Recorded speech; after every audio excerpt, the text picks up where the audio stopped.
Pernah nggak lo merasa dunia ini kayak digerakkan oleh tangan-tangan tak terlihat? Politik, media, ekonomi, semua seperti sudah diatur jauh sebelum kita tahu hasilnya.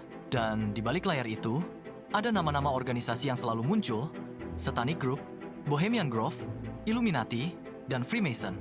Pertanyaannya, apa sebenarnya tujuan mereka? Apakah hanya sekadar komunitas biasa atau alat kekuasaan global? Disclaimer.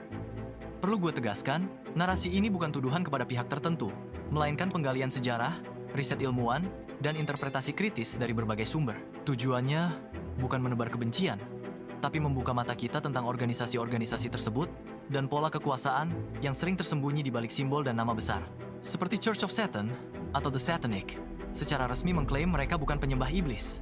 Mereka bilang ini soal kebebasan individu. Tapi banyak peneliti budaya misalnya, Jesper Agard Peterson melihat gerakan ini justru sebagai bentuk provokasi budaya untuk melawan norma agama dan menormalisasi hedonisme.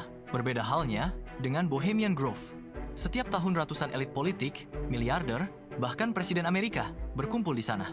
Di balik pesta dan pidato, ada ritual aneh bernama Cremation of Care, membakar patung burung hantu raksasa. Profesor G. William Domhoff, University of California, Santa Cruz menulis bahwa pertemuan di Bohemian Grove adalah cara elit dunia membangun networking informal, tempat keputusan besar mungkin lahir jauh dari mata publik. Tapi kalau kita mundur ke abad ke-18, pola ini ternyata bukan hal baru. Di Eropa, tahun 1776, lahirlah sebuah organisasi rahasia di Bavaria yang dikenal dengan nama Illuminati.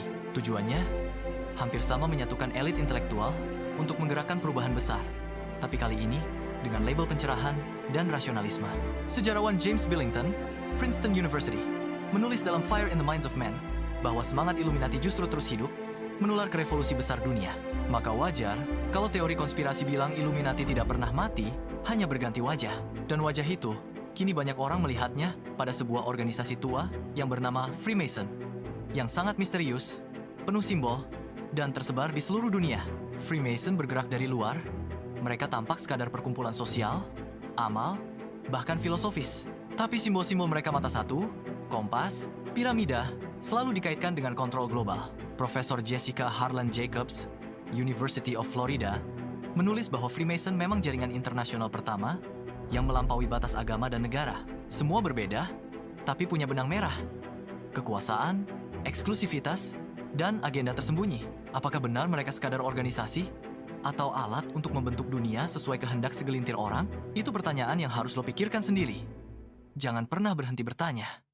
Karena sejarah seringkali bukan ditulis oleh mereka yang benar, tapi oleh mereka yang paling berkuasa. Kalau lo mau tahu lebih dalam soal New World Order dan bagaimana semua ini bisa